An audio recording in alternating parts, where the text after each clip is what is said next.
To the Point with Michael Williams.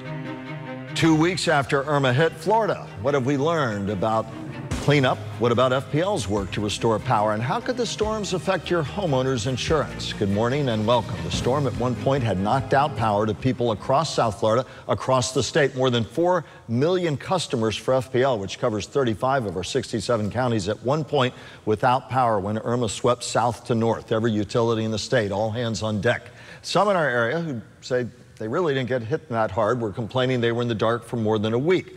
So, at the end of the day, what did Florida Power and Light learn from this, and how do they reduce the number of outages and restore power even more quickly the next time? Joining me to answer those questions and yours, Peter Robbins, a spokesman for FPL. Thanks for coming in. And it's been, My pleasure. I know it's been a long 2 weeks for you and your team as well. Yep. Well, for everybody, but yeah, we've hung in there. And this is a good opportunity for me just to briefly say thank you to all the men and women who worked in the field for us, 30,000 plus over the past 2 weeks. At the height, 30,000 from around the nation, power crews. 30 states and Canada, and they do amazing work. Their hearts are in it. It's back-breaking work that they do, and they help get Florida running again. So hats off to them. Let me say at the outset, with social media now, we can get instant feedback, and a lot of you during and after the storm, of course, when recovery was beginning, did write me and say, wow, the power crews are out. We appreciate the tough, hard slog they're doing. I got a lot of that from a lot of people, and we'd be remiss if we didn't point out that a lot of you sent us notes about that.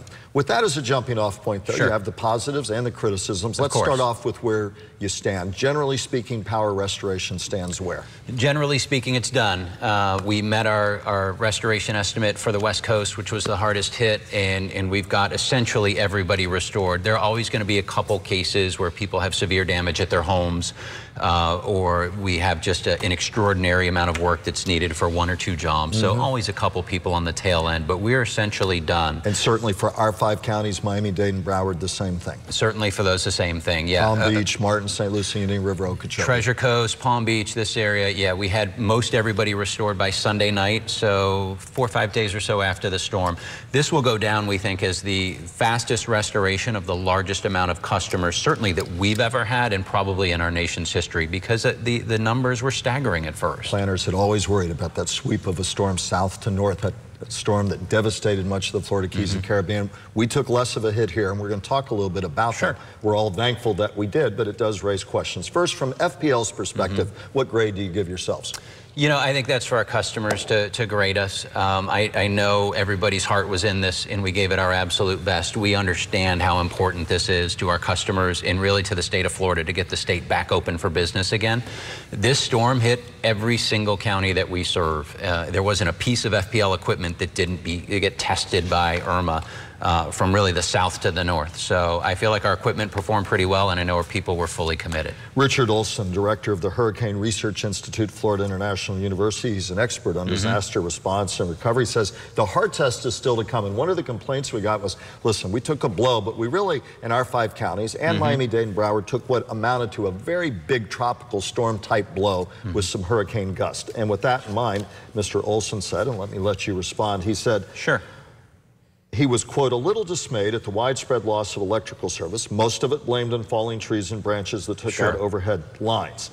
And he said the utility and municipalities need to put far greater emphasis on properly pruning trees before hurricane season.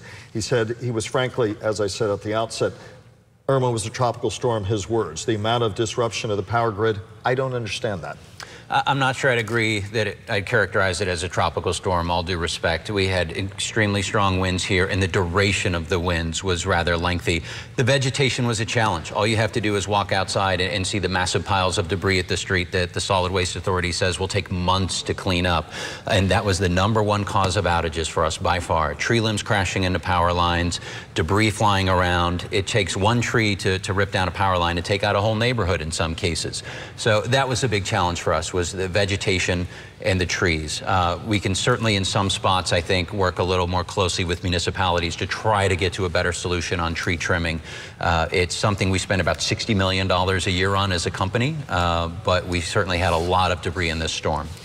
Another criticism, widespread outages happened, according to another article. And writer says, despite FPL spending nearly $3 billion over the past decade to harden its electric grid against the next monster storm, Goes on to talk about Guaranteed Profit, a company that does very, very well for itself and its shareholders.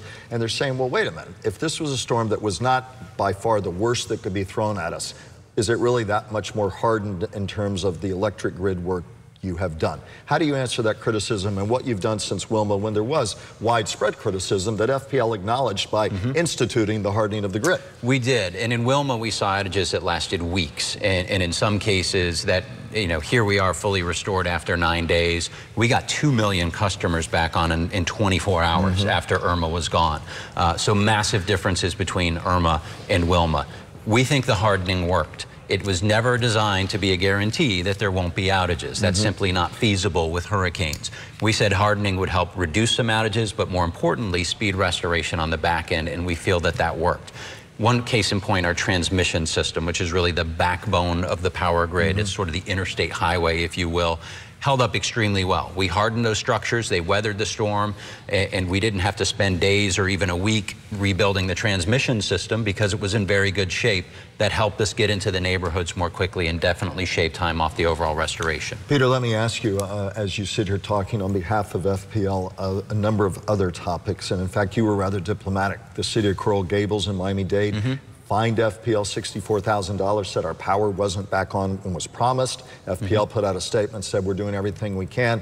Talked, I believe I'm quoting correctly, self-indulgent or self-serving politicians. We're not going to sit here and worry, said they hadn't gone along with your tree trimming program. There's a lot of angst out there, and Coral Gables is still saying they need to have done better. So how do you respond to that and to communities on the tree trimming side who perhaps, according to FPL, haven't done what you've wanted them to do collaboratively? It's a shared responsibility, tree trimming, and we try to work with local communities to make sure they understand the importance of it, because it becomes a huge factor in a storm like this. The Coral Gables situation, my big concern and our big concern was that somehow it would become a distraction from the job of restoring power. That was the most important thing for us, was to not get distracted about being in Coral Gables and getting our customers back on. So we think it's a frivolous lawsuit. We do. We put out a statement at the time that said as much. We'll deal with it now that we're out of the storm, but our priority all along was getting customers back. Some have talked to me, some of the kind of questions I would get throughout. First of all, the FPL app. You said you can go to it, you can get information. I started getting people on Facebook saying, hey, why can't I get it? You told me I could, Michael. And I said, I don't run the app. FPL said it's not working. Clearly work to be done there. There were a lot of frustrations. People saying, I just want to know when I might get power back, and here's a utility that tells me we can tell you granularly how the neighborhoods are doing, but the app doesn't work and they can't give us specifics. A failure there? Definite area for improvement for us that we've noted and already started working on. What we found, a couple things. Number one is we had a traffic jam, if you will, coming to our digital products that we had just never seen before. Second thing is we need to improve a little bit how our system, our electronic system, deals with how we process restoration jobs during hurricanes. Not to get too complicated, but it's different during a hurricane restoration. A crew might start a job but not finish it. They might hand it off to a more specialized crew. We need to reconcile that a little bit better. So we're going to learn from this. We've already started, and we'll do a better job on that the next time. A question, really a two-in-one question, also from some of the criticisms from officials and some of the concerns. Generically, people say, well, they say they've hardened the system, so why do I have what look like 40-year-old wooden poles in my neighborhood, number one? And that brings up the larger question that businesses, including some development directors farther south in here, said we need even more in terms of underground lines. That gets into a cost it does. Part two. But first to the wooden poles, people say, I don't see it in my neighborhood all the time, and then speak about the underground lines. Two-part question. So we inspect our poles on an ongoing basis. We have more than 1 million. Across 35 counties. Across 35 counties and 27,000 square miles. So we're constantly inspecting poles. We can replace a wooden pole with a stronger wooden pole. Just because you have a wooden pole doesn't necessarily mean you can't count on its strength. So it's an ongoing program. If folks have a concern about a pole, certainly we want to hear about that. They're always welcome to get back with us and talk to us about that. What percentage of your lines are underground currently across the system, then bring it down to South Florida, and how much more work can be done there, but ultimately who's going to have to foot the bill for that? Cost all is of one us of the as factors. customers. Cost is one of the factors, Michael.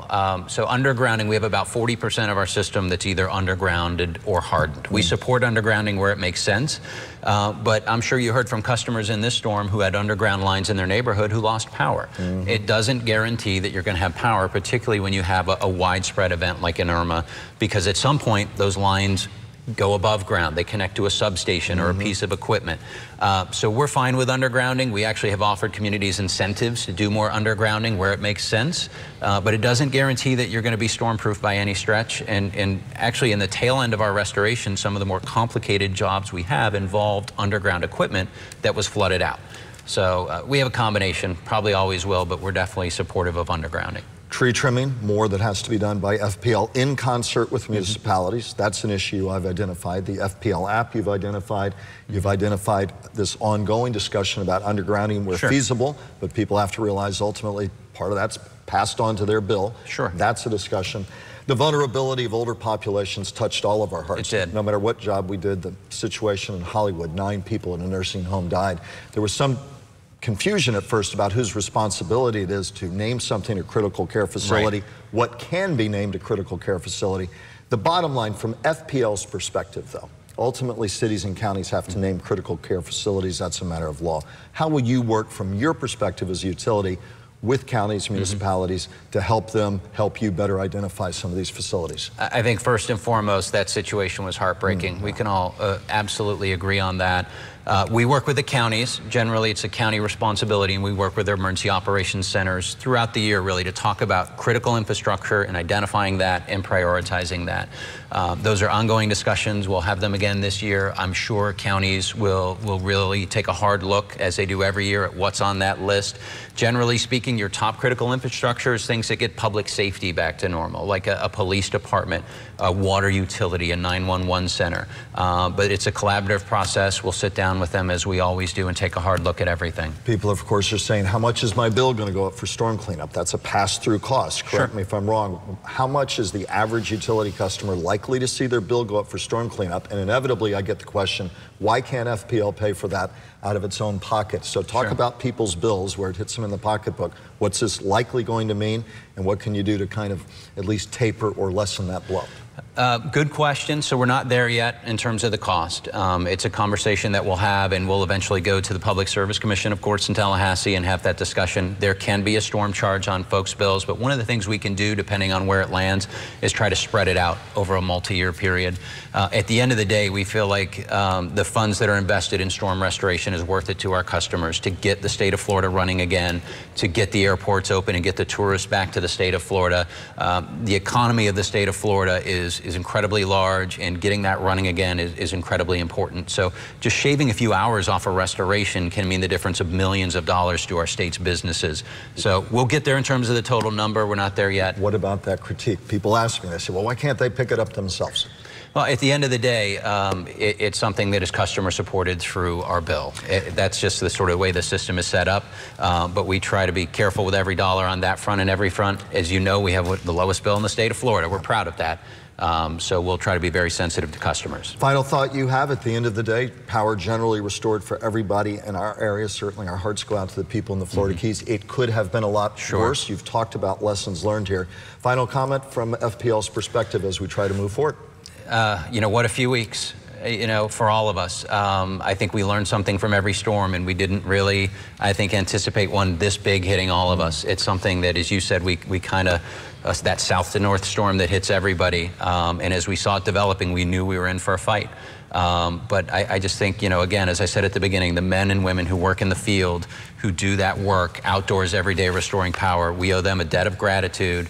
And, you know, we'll be ready. Hopefully this is it for this year, right? We got a lot of hurricane season left to go, but we'll be ready. Peter Robbins, FPL, thank you for being our guest. Thank you. We appreciate your perspective. This will be a topic that FPL and state regulators and other utilities in the state who dealt with the same types of issues will discuss in the months to come. Coming up next, what lessons did the storm teach us about insurance policies?